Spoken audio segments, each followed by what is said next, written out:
Buen día, ¿cómo andan? ¿Cómo les va? ¿Bien? Lindo verlos, lindo sábado. Así que acá estamos aceptando un poco la invitación que muy previamente me había hecho José. Cuando te lo hacen tan largo, no hay manera de negarte, digamos. Ya por febrero me dijo, así que te agradezco la invitación. Y bueno, acá estamos.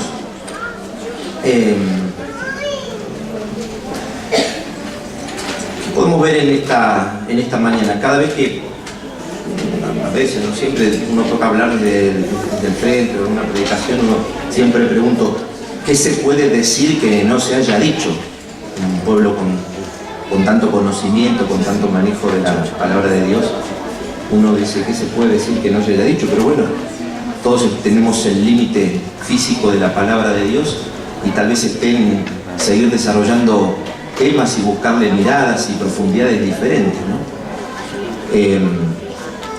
Así que bueno, allí vamos. Espero que Dios nos hable en esta mañana. Primera de Corintios 13.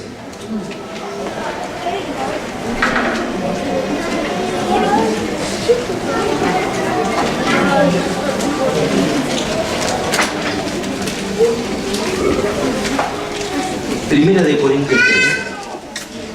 Vamos al versículo número 4. El amor es sufrido, es benigno. El amor no tiene envidia, no es jactancioso, no se envanece, no hace nada indebido, no busca lo suyo, no se irrita, no guarda rencor. La primera definición que nos da la palabra de Dios, a donde vamos a ir esta mañana, es que el amor es. El amor no se tiene. El amor es. Por eso cuando presenta estos versículos dice, el amor es. El amor es una constante. Es inherente a Dios, siempre es. Siempre está. El amor no es algo que puede variar o cambiar a través del tiempo, sino que es. Por eso dice que Dios es amor y amor es Dios. Es la mejor palabra para poder reemplazar a Dios. Dice, ahora bien, cuando vamos al Génesis, y a propósito vamos a ir a ese libro, si ustedes se acuerdan, dice que todo lo que Dios había creado era bueno, pero hubo un detalle. Hay algo que no había sido bueno, y allá en el 2:18 del Génesis,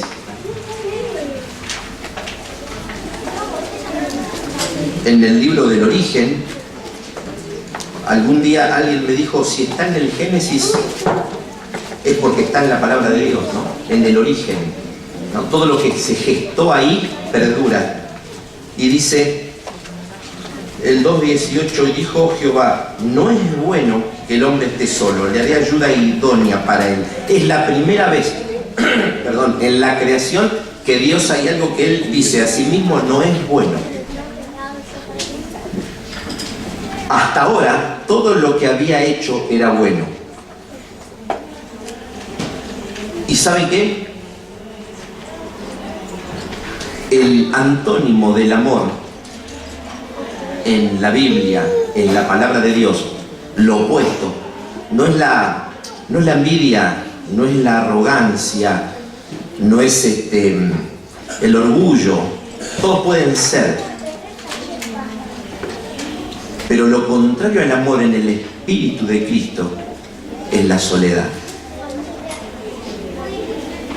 Por eso Dios dijo, voy a crear un otro.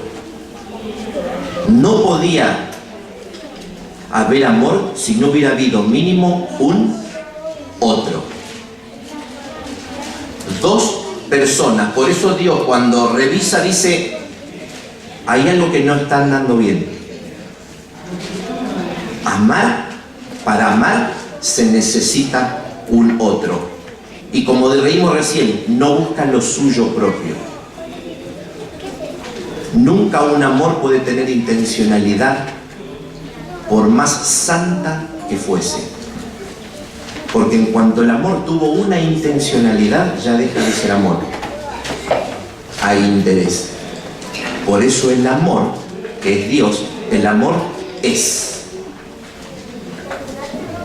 Dice, noten algo más.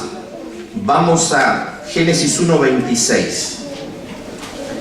Antes de este versículo, Moisés, al describir cómo se produjo la creación, lo hizo descriptivamente, hablando en tercera persona, contó una historia.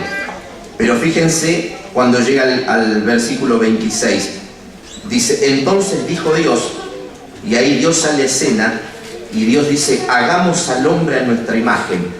Dios, cuando sale a escena en el Génesis descrito por la persona, no sale solo, sale en plural, porque Dios es triuno, es Trinidad, son tres, Dios no es uno solo. 26 versículos antes se describe, y cuando se le da el lugar a Dios, Dios aparece en escena y dice, hagamos.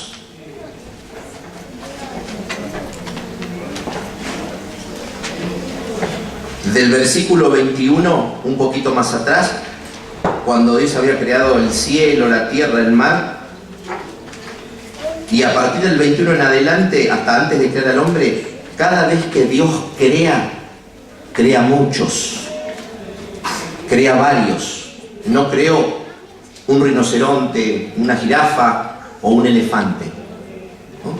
Creó seres, creó mucho. Incluso es relacionando temas, ¿vieron cuando a veces hablan de la teoría de la evolución del hombre?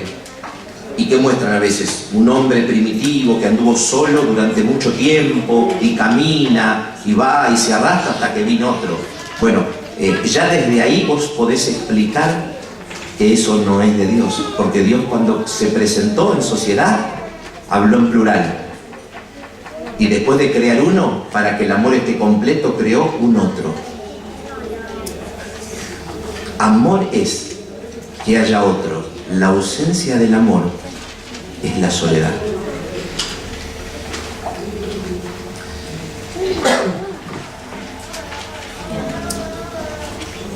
Cuando dice ahí por los evangelios, dice que cuando Cristo vino a los suyos no le recibieron. Una salvedad. Uno puede ser una persona individual o también puede ser colectivo. Una familia es uno, una iglesia es uno, un equipo de fútbol también es uno. Puede ser individual o puede ser colectivo.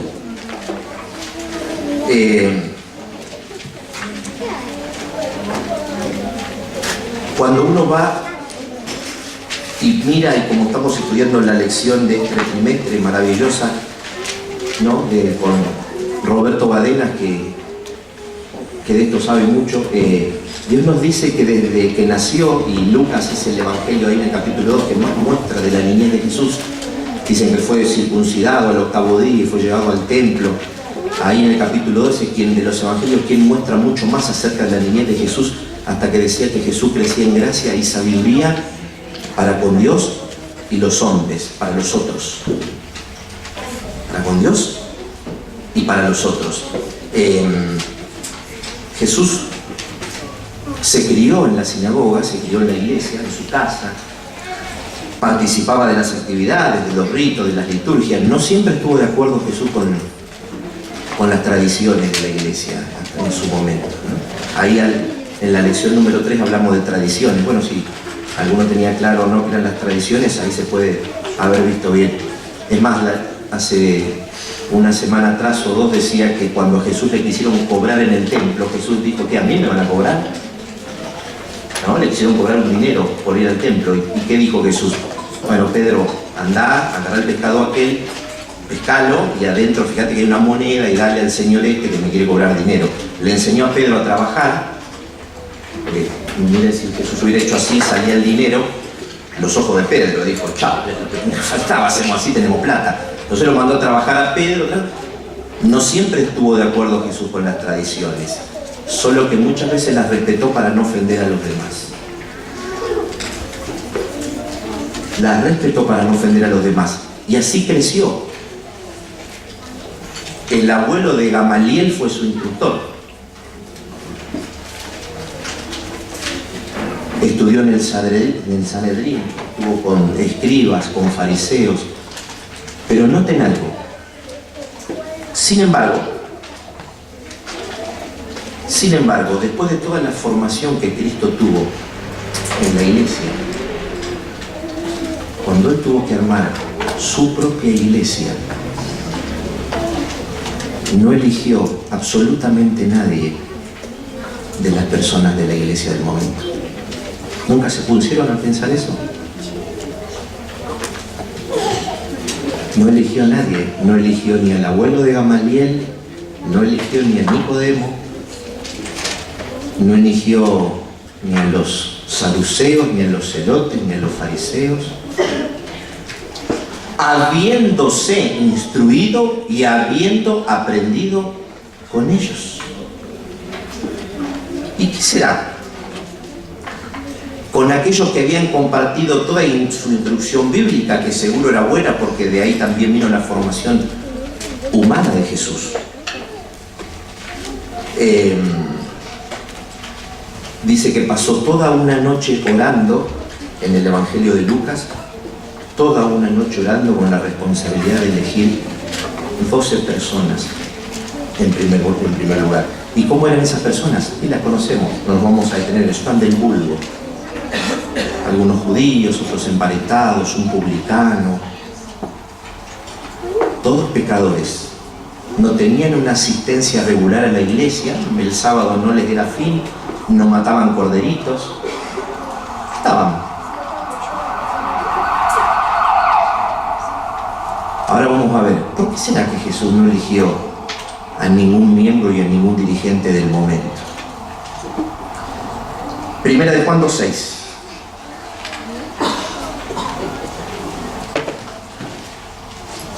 Si hay uno de los discípulos que mejor pueden describir la vida de Cristo es Juan. Recuerden que fue el único que se quedó en la cruz. Uno se suicidó, 9 huyeron, uno lo negó y solo uno llegó a la cruz. Y cuando llegó a la cruz estaban María y el discípulo amado Juan. Y si ustedes recuerdan, ¿qué les dijo?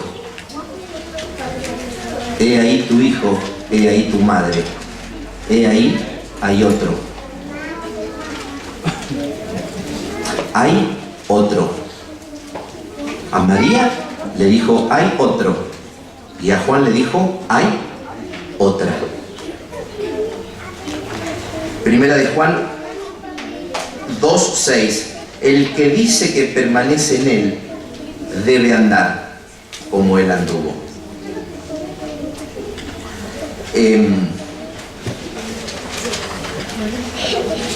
Saber la doctrina correcta y haber tenido una formación religiosa no me excluye de aprender otras cosas, y es suficiente, pero no alcanza. Esto no es solo doctrina, hay muchas cosas más por aprender en muchos ámbitos de la iglesia.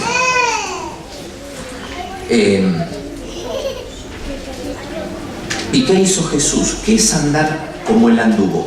Y ahora vamos a ir a una serie de versículos de forma dinámica y rápida y ágil para que la Biblia nos muestre qué anduvo haciendo Jesús. Y al entender por qué Jesús anduvo haciendo esto, vamos a deducir rápidamente qué era lo que le faltaba a la iglesia de ese momento, a la dirigencia de ese momento. ¿Por qué? Porque no eligió a ninguno. Podría haber agarrado uno para ganar tiempo. No. Fíjense, vamos a ir a una serie de versículos rápidos. Lucas 5:30.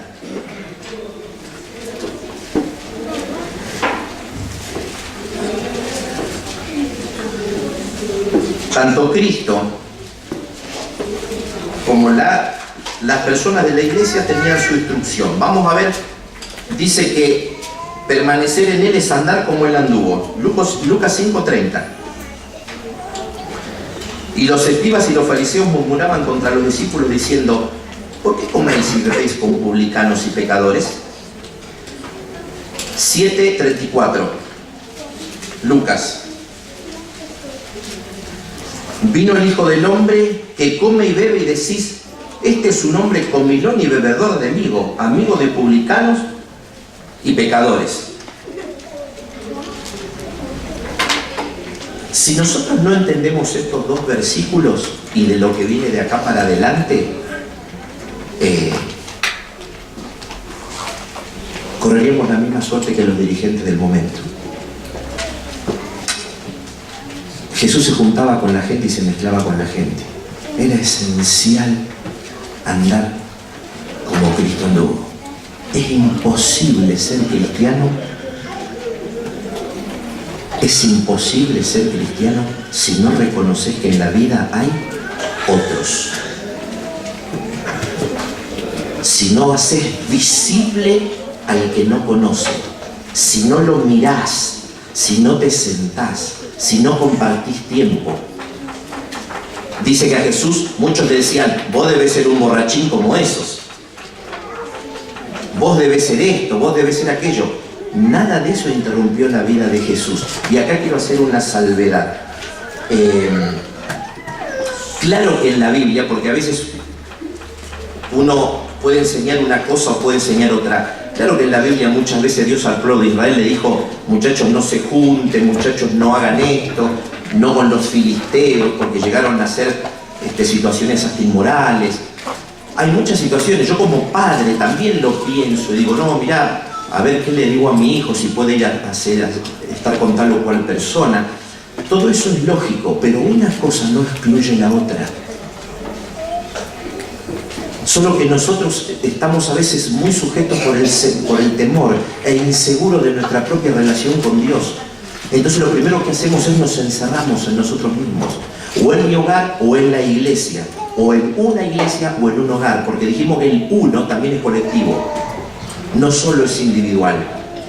Y con esa sujeción por el temor que tal vez hemos desarrollado durante tiempo, es como que hemos recortado la posibilidad a veces de que la persona pueda relacionarse y compartir tiempo con los que hablan diferente y piensan diferente.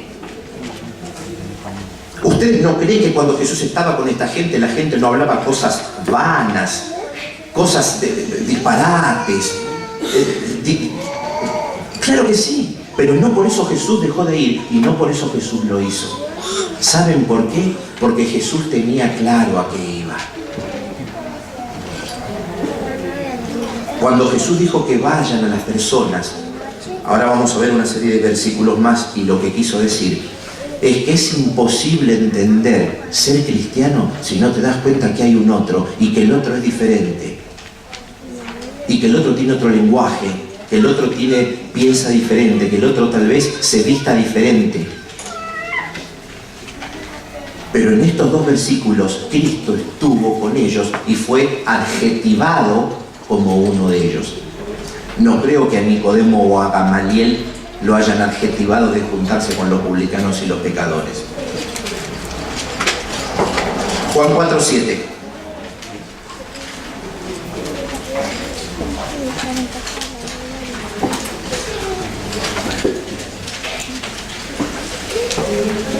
También, historia harto conocida.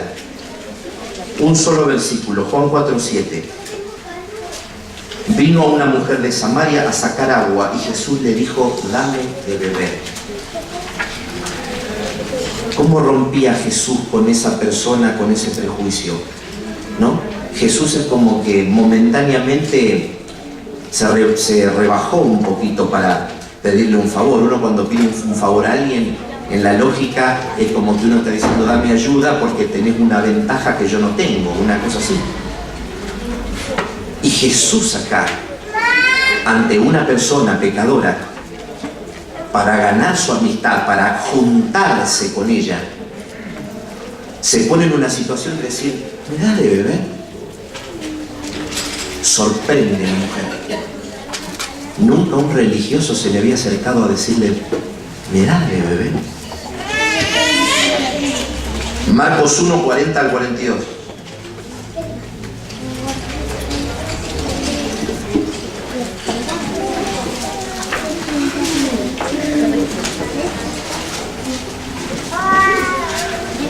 Marcos 1, 40, 42. Vino a él un leproso, rogándole e hincando la rodilla, le dijo, si quieres puedes limpiarme. Y Jesús, teniendo misericordia de él, extendió la mano y le tocó y dijo, quiero ser limpio. Y así que él hubo hablado, al instante la lepra se fue de aquel y quedó limpio. Fíjense que le dice, si quieres puedes limpiarme. Jesús, teniendo misericordia con él, extendió la mano y tranquilamente, si uno borra por un momento, le tocó y le dijo quiero ser limpio, el milagro lo es igual. Jesús no necesitaba tocar, si en el Génesis creó todo con la palabra, el tocar era para la persona. Un bebé soporta, hoy hablabas de la respiración, Graciela, cuánto uno aguanta. Un bebé, ¿no? Soporta,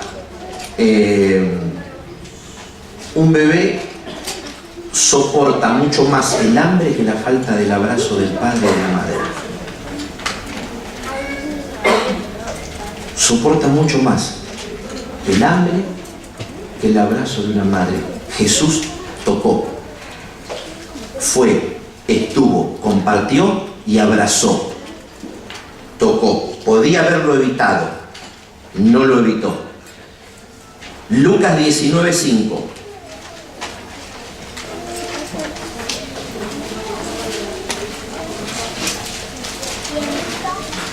Historia harto conocida.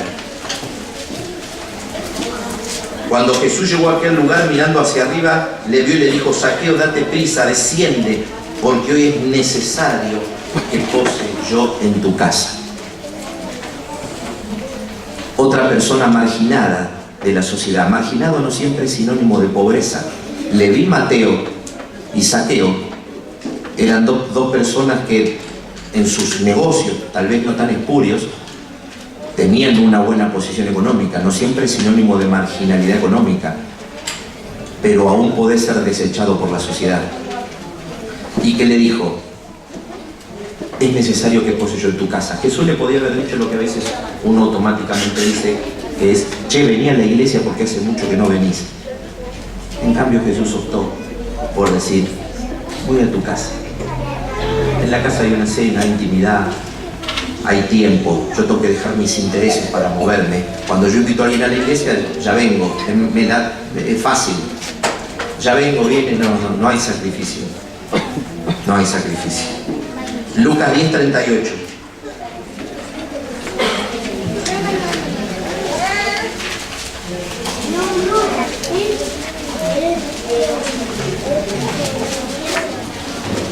Un lugar donde Jesús le gustaba mucho ir. Aconteció que yendo de camino entró a una aldea y una mujer llamada Marta le recibió en su casa. Visitaba a la gente, visitaba a las personas, compartía tiempo. Compartía tiempo. ¿Se dan cuenta por qué estos versículos están dejando en evidencia de que por qué aquellos no fueron elegidos? Juan 6, 10 y 11.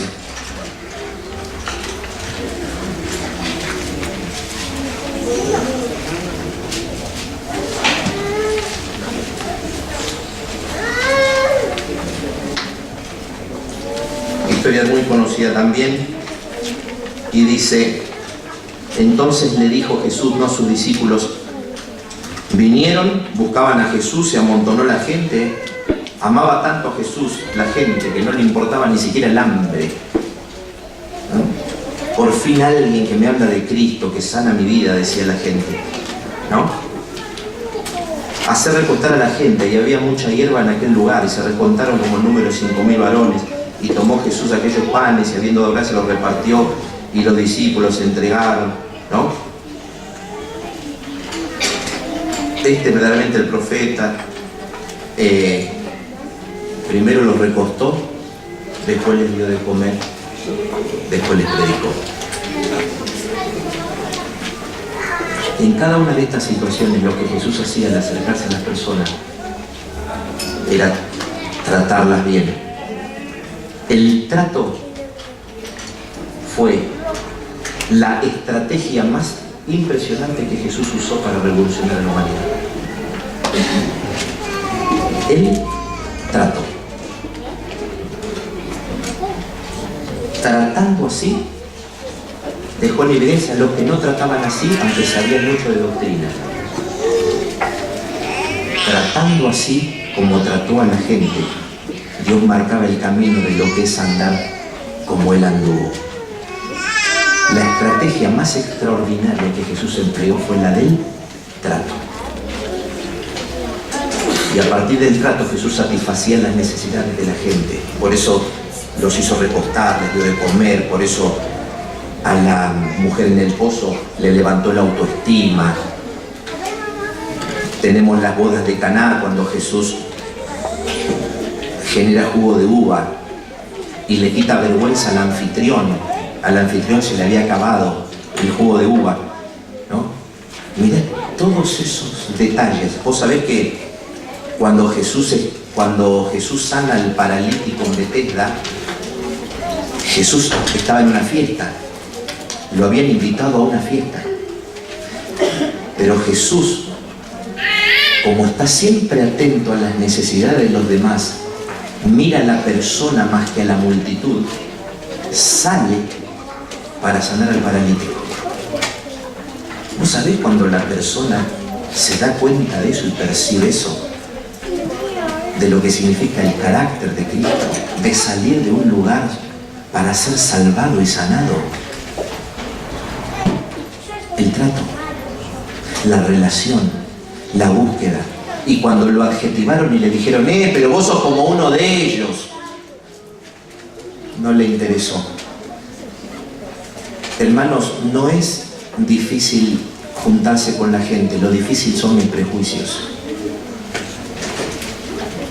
Jesús nunca vulneró un principio por estar con las personas. Digamos, modesto ejemplo, no sé, a veces uno cuando va, come, se rodea de la gente. Si a vos te invitan algo, uno le tenés que decir, no sé, te invito a alcohol o algo así. No, yo no tomo porque la sidra el vino es encarnecedor y la cerveza alborotadora. Ya está, no hace falta decir todas esas cosas. Me hace mal, punto. Pero cuando vos decís así, prejuicias a la persona, te fuiste, y vos siempre con esa venta de moralidad te vas quedando solo. Sos tan moral que estás solo. No hace falta a veces describir las cosas con un versículo bíblico, con decir no quiero esto porque me hace mal, no quiero aquello porque si no le estás mintiendo, si te hace mal. Compartir, andar, ¿sí? Jesús estuvo con gente de baja reputación, con mujeres que habían estado con varios maridos. No tenía problema Jesús en que le hubieran dicho, vos no fuiste uno de esos. Porque Jesús sabía que solamente acercándose a la gente y satisfaciendo su necesidad física, abría la puerta para atender su necesidad espiritual. La única manera que Dios tenía de atender y de alcanzar a las personas. ¿Qué nos pasa hoy? Les voy a leer una matutina. Creo que alguna vez se la leí, a mí me impactó.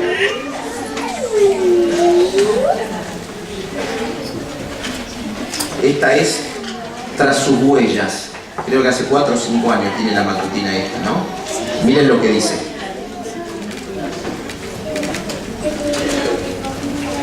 Cristo se reunía con los infieles allí donde se encontraban. Se dio cuenta de algo que muchos cristianos no se dan cuenta, dice.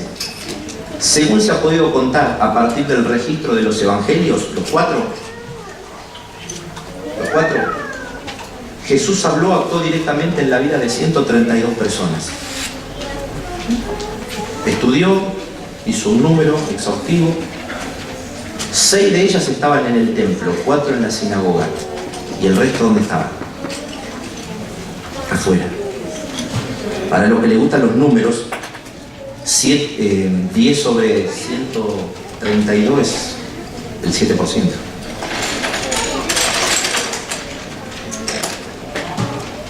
La mies es mucha, los obreros pocos.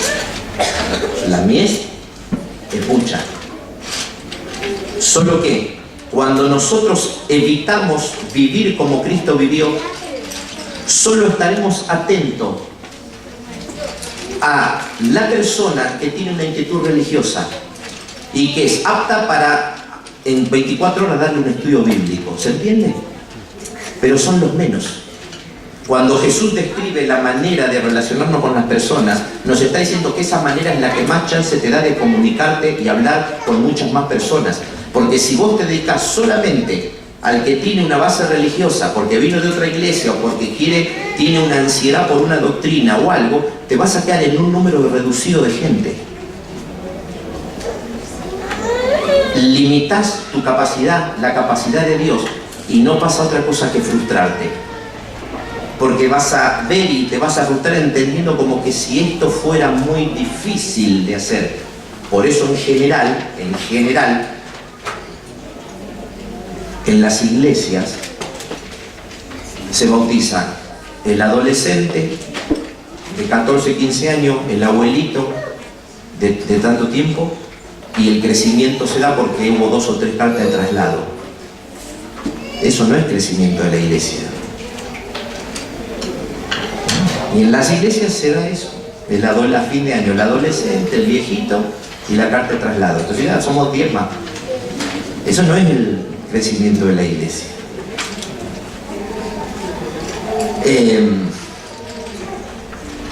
Cuando Cristo estuvo en todas las clases sociales. Una cosita más. Cristo sabía que trabajar de esta manera hace al carácter de la persona. Bajo un segundito, le quiero mostrar algo.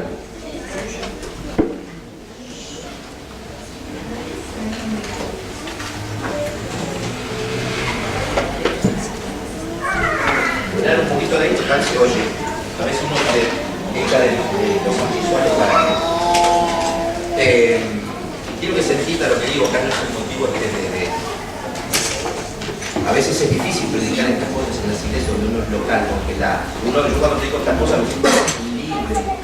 En otro lugar, porque como no te conocen, uno puede, en la iglesia uno puede decir, lo dirá por esto, por mí, por aquello, ¿no? Yo la verdad que decidí ser responsable y predicar lo que Cristo predicó. Caer más o menos simpático era en el segundo plano, no llegamos.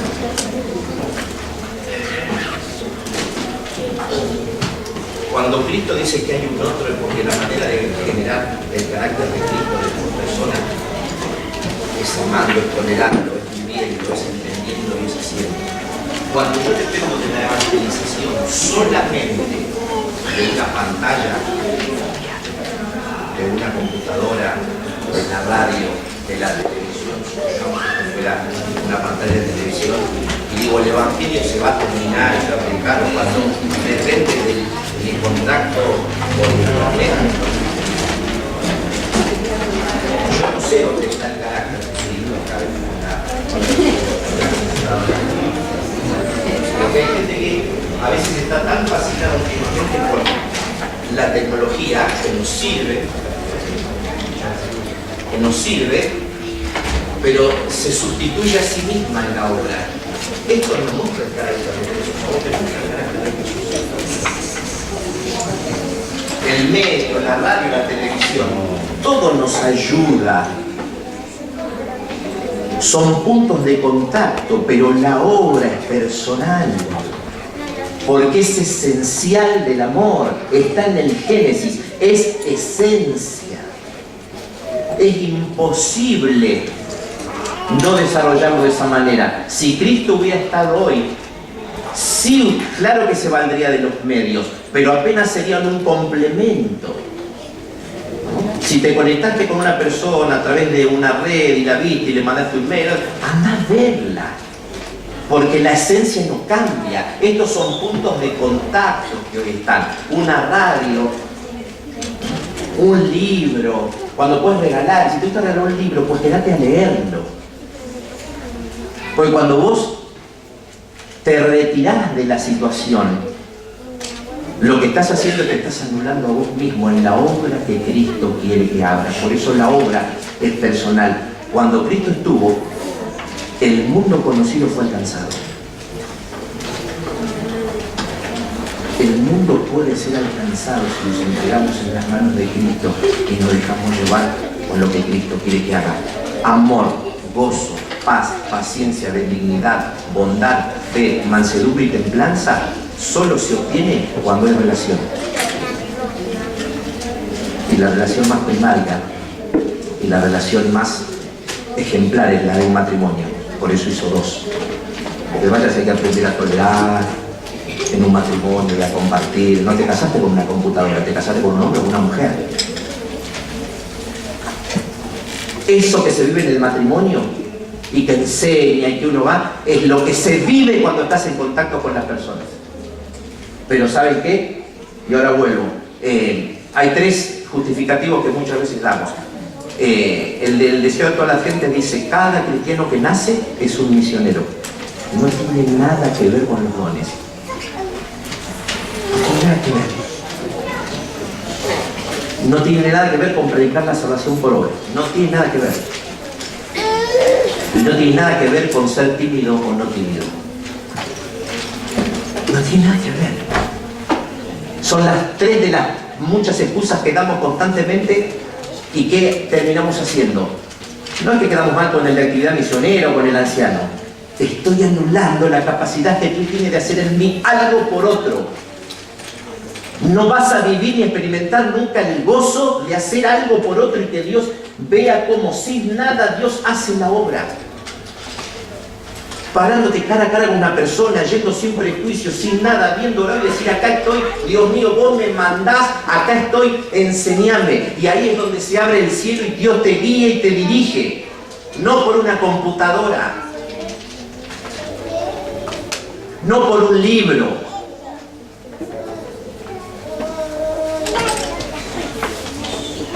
Eso solo se logra de esa manera. Por eso, si Cristo hubiese vivido hoy con aviones y con internet, hubiera aprovechado esas situaciones, pero no hubieran anulado su capacidad de trabajar por los demás de esta manera. ¿Por qué? Porque cuando se presentó en sociedad en el Génesis, dijo: somos tres, no hay soledad. Y cuando dijo, creó un hombre, dijo: no está bueno esto, voy a crear a alguien más. Creó un otro. Y ahí es la esencia de esto, que si está en el Génesis, como me dijo una vez una persona, es porque está en toda la Biblia. Es porque está en la palabra de Dios. Nada sustituye. Los dones los puedes usar, pero dice el deseo de toda la gente, no recuerdo la página: cada cristiano que nace es un misionero. No te escudes diciendo que no tenés el don, o con la timidez, ni con que alguien puede estar predicando la salvación por obra, porque si no, Cristo fue el primero que se equivocó.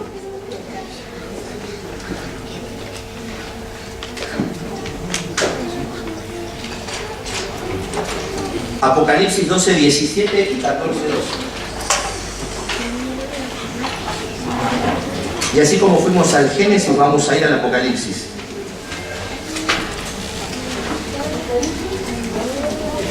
Apocalipsis 12, 17 y 14, 12.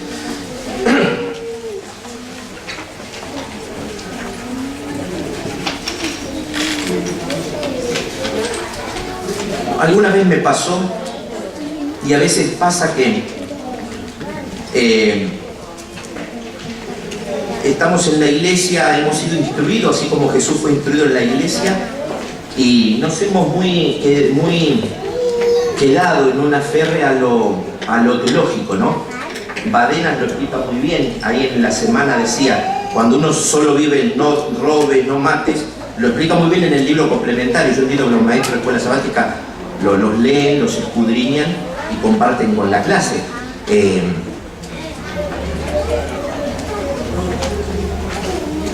Estas 4 escuelas sabáticas yo las colecciono porque me gusta investigar. Son del 2008 para acá. Solo traje 4. En todas se habla de esto. Hace años que venimos hablando de esto. ¿Cuándo fue una? El trimestre pasado. Ahora yo digo, no se hace, lo hacemos. Mire que evangelismo y testificación, discipulado, la ciencia de ganar alma. Como a mí me gusta este tema, yo lo colecciono y dije, mirá cómo se viene desarrollando. Ellos, ¿saben qué es? Como a veces me toca dar la clase, digo, también la responsabilidad del que enseñe y del maestro de escuela sabática, a ver qué es lo que está investigando, o si esto es una leidita de viernes a la noche como para quedar bien con un grupo de personas. No, es una responsabilidad de la clase. Lo que no quiere decir que sea para cualquiera, ni para pocos, ni nada. Es escudriñar, es ver, es relacionar, es estar atento. No es una leidita. Y yo a veces me siento en la generalidad o en la iglesia, yo digo, tal vez el hermano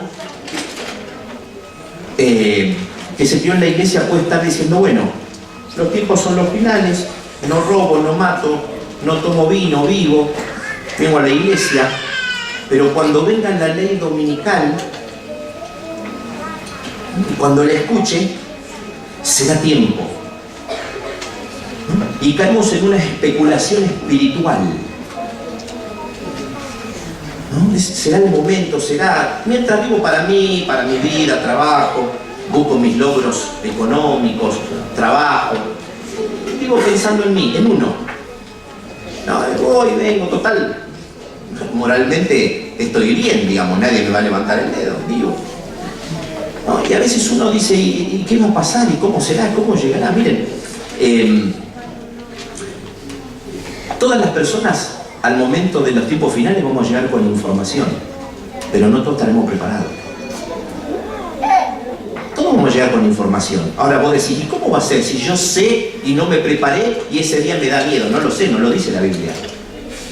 Lo que es cierto es que todos vamos a estar informados, porque lo estudiamos.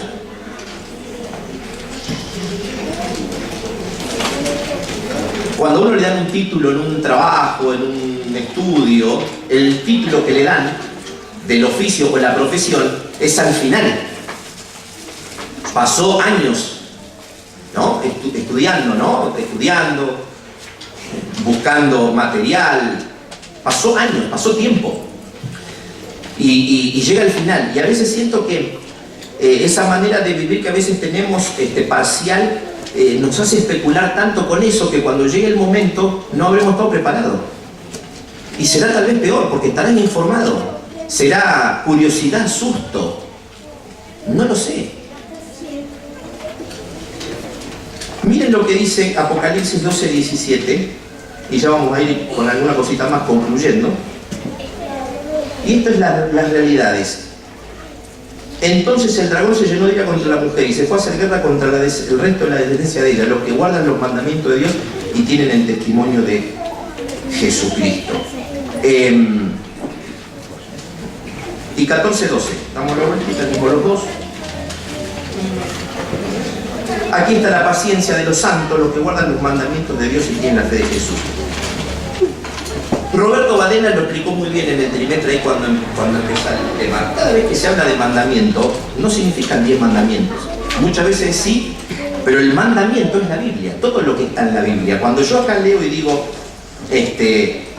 contra ellos, los que guardan los mandamientos, es lo que guarda la Biblia. El que hace lo que está acá adentro. No siempre hay mandamientos, solo nosotros los adventistas, cuando hay mandamiento le tiramos un número enseguida. Y lo que a veces hacemos es descontextualizamos y al poner un número me quedo atado. No robo, no mato, mientras eso esté bien. Y lo explica muy bien Badena, lo puede explicar mucho mejor que uno que lo puede estar explicando acá, ¿no? Pablo decía los rudimentos. Te quedás en el negativo, pero no creces hacia todo lo que Dios puede hacer con vos. Seguir la palabra de Dios y tener el testimonio de Jesucristo no es otra cosa que esto que estamos hablando. No es que porque ahí en el Apocalipsis sea ampuloso, extraordinario, simbólico, ¿no? Como alguna vez no, una señora de acá me dijo, no, yo espero el mensaje del tercer ángel y ese día. Entonces con una... mientras viene el mensaje del tercer ángel o lo que venga, yo tengo que vivir mientras día a día de la manera en que Cristo vivió, ¿no? Porque a veces estamos esperando como si fuera una noticia que nos estimule, algo que nos despierte, será tarde. Y fíjense que acá dice contra la descendencia, no solo contra la institución o la iglesia. Siempre el que sigue a Cristo es perseguido. Siempre, no es de ahora, es siempre. Es siempre en el trabajo, en la vida, cuando vos te mueves por los caminos normales, siempre. Esa persona estará preparada. Pero ¿saben cómo nos preparamos? Andando como Él anduvo. Si yo solamente leo la Biblia y oro, Elena de White lo dice, no me acuerdo dónde, podemos llegar a caer en un misticismo religioso. En una mística, en un misticismo religioso. ¿Saben por qué? Porque orar y estudiar la palabra de Dios son dos acciones que son pasivas. El contrapeso de orar y leer la palabra de Dios que lleva a la realidad es buscar un alma para Cristo. Esa iglesia primitiva solo leía la Biblia y oraba. Y leyendo la Biblia como la leían y orando como oraban, crucificaron a su Dios. Vaya misticismo. No solo no veían que había otros, sino que los expulsaron porque se sentían moralmente diferentes. ¿Cómo se iban a mezclar si tenían olor?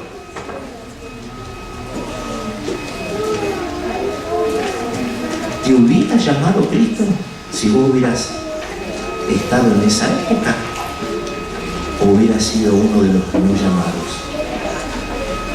Si hoy Cristo viniese acá y andaría, Cristo andaría de jean y zapatillas, No digo que nunca hubiera usado una corbata. Pero no nos imaginemos a mi Dios como lo imaginaban los de Israel. Oh, vine a salvar. Si Cristo vino a andar con la gente, es porque usaba jean y zapatillas. Y yo no sé si vendría Cristo acá y se sienta ahí adelante o por ahí con jean y zapatillas, lo miraría. Y era el Salvador. Gente común. Jean y zapatillas. Caminaba, andaba. ¡Ay, no! Ese no es mi Dios, ese no es el que salva, el de mi doctrina, el de mi religión. Jean y zapatilla, gente del vulgo. ¿Y vos cómo te relacionás con esa gente de jean y zapatillas?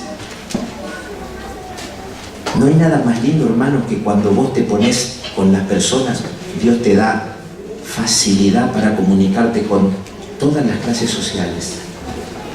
Vos podés, a mí me pasa, yo a veces estoy con una persona en un lindo restaurante, en el barrio de mi casa, o muchas veces estoy con un linchera. A mí me fascina. Cristo me enseñó eso. Y me enseñó a adaptarme a cada uno de ellos. Y cuando veo a uno voy vestido de una manera, y cuando veo a otro voy de otra. Y cuando almuerzo con uno en un restaurante de la Costanera, voy con una corbata. Pero cuando voy con un indigente me pongo un pantalón de jean, un jogging. Cuando estoy con una persona así, trato de hablar su código y su manera y de entenderla. Porque la quiero evangelizar. ¿Cómo le voy a hablar de Cristo si no? Y Dios da esa versatilidad para que la persona sea sociable. No tiene nada que ver con la timidez. Si yo les digo algo más, alguno se puede reír. Yo de origen soy tímido. Y siempre se me ríe. Mira, te busqué, puedes salir, te me ríe. Yo de origen soy tímido. Yo soy de los que se sientan allá, se puede estar lejos, saludos. No me gusta notarme. No, yo soy tímido. Cuando voy a un grupo, un lugar, me cuesta, voy despacio. No es que soy extravertido. Pero no tiene nada que ver por eso con ese tipo de cosas que a veces son excusas que solo nos llevan a la comodidad. A la larga, cuando yo excuso con dones, cuando yo curso con actividades, cuando yo curso con estas cosas, yo me di cuenta y por mí mismo me lo di cuenta, que solo lo que estoy escondiendo es comodidad. Solo es comodidad. Porque en lugar de ir a salvar a otros, prefiero estar en el living de casa, con el aire acondicionado en frío cuando hace calor y en tibio o caliente cuando es el invierno. Solo revela comodidad. Esa iglesia que estudiaba y oraba solo reveló comodidad. Y a Cristo no le gustan los cómodos. Por eso cuando el Evangelio, cuando Cristo asciende, el primer nombre del primer libro, después de los 4 evangelios, ¿cómo se llama? Los Hechos de los Apóstoles. No se llama la siesta de los apóstoles. No se llama la meditación homónima de los apóstoles. No se llama la lectura bíblica, se llaman Hechos de los Apóstoles. Cristo enseñó esa ética de la ley, esa deontología, lo que mueve el espíritu más allá de la letra fría. Bien, ¿y cómo vivo? ¿Y qué hago? Y hasta que llegue ese día, ¿cómo me preparo? El Evangelio de Mateo, alguna vez investigando, dicen los que saben que fue el más judío de los evangelios. El más judío. Fíjense que cuando Jesús empieza el Sermón del Monte, en Mateo, ¿qué dice? ¿Cuál fue la primera palabra que dice? Felices. Felices. Y fíjense cómo termina Mateo y bajo qué título. Y cuando leímos recién en Apocalipsis cómo termina el mundo, Mateo lo dice de otra manera. O sea, vamos a ver Apocalipsis en Mateo, Mateo 25. Y vamos terminando. Mateo 25.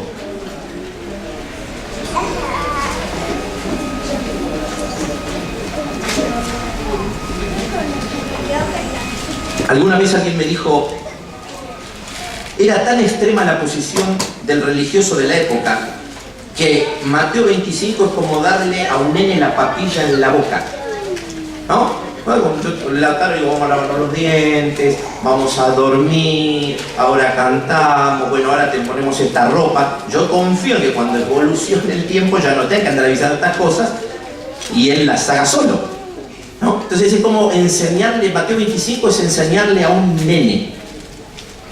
Era tal en la ceguera que tenía esta gente que bajo el título El juicio de las naciones, es decir, aquellos que guardan los mandamientos de Jesús y tienen la fe de Jesús, aquellos que esperan el mensaje del tercer ángel y aquellos que esperan la ley dominical y ese final que se viene, tienen que vivir y andar de esta manera. Cuando el Hijo del Hombre venga en su gloria y todos los santos ángeles con él se sentarán en su trono, vino Cristo, hasta la ley dominical es tarde. Y serán reunidas de él todas las naciones y apartará los unos a los otros como aparta el pastor las ovejas de los cabritos. Y pondrá las ovejas a su derecha y los cabritos a la izquierda. Entonces el rey dirá a los de su derecha, venid benditos de mi Padre, dad el reino preparado para vosotros de la fundación del mundo. ¿A quién? A los que guardaron los mandamientos y tenían la fe de Jesús. Es lo mismo. ¿Por qué? Porque tuve hambre y me disteis de comer, tuve sed y me disteis de beber. Fui forastero y me recogisteis, estuve desnudo y me cubristeis, enfermo y me visitasteis, en la cárcel y vinisteis a mí. Entonces los justos le responderán diciendo, ¿cuándo te vimos hambriento y te sustentamos o sediento? ¿Y cuándo bla bla bla? ¿Y cuándo enfermo? Y en el 40 le dice, y respondiendo el rey desde ya, de cierto os digo que en cuanto lo hicisteis a uno de estos mis hermanos más pequeños, a mí me lo hicisteis. Cuando Cristo creó un otro, ¿cómo dice el versículo 26? Lo hizo, hagamos al hombre a nuestra. Acá está el Génesis, el Apocalipsis y el juicio de las naciones. Acá está el momento final. Y acá está donde, cómo tenés que vivir. Porque ¿sabés qué? Si no vivimos así, con nuestros errores, con pecadores como somos, si no vivimos orando, estudiando la palabra de Dios y saliendo desesperadamente a buscar una persona para Cristo, no vamos al cielo, porque no hay carácter de Cristo. El carácter de Cristo no solo se nos forma en la pasividad de la oración y el estudio de la Biblia, sino en la práctica real del otro. Por eso Dios hizo a semejanza un otro y un matrimonio. Y eso que se vive en el matrimonio es lo que necesitamos vivir con todas las personas para generar en nosotros el carácter de Cristo. Y también les dirá, no lo hice cuando te vimos, porque, ¿no? Me dice, e irán al castigo eterno. Simple, sencillo, ¿no? Les habló a esa gente dándole algo muy concreto, el juicio de las naciones. ¿Sí?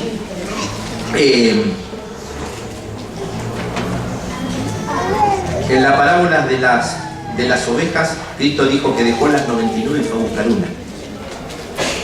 Dejó las 99. A veces podemos decir, pero la conservación de la iglesia dejó 99 y fue a buscar una, muchachos. Las 99 las dejó sin un pastor, las dejó. Sí, hay que hacerse en un momento.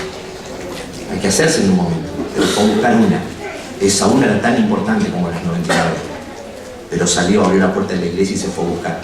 El cristiano que vive a Cristo sale de su iglesia y sale de su casa a buscar personas para Cristo. El trato es la estrategia. La sorpresa que le das tratando a las personas.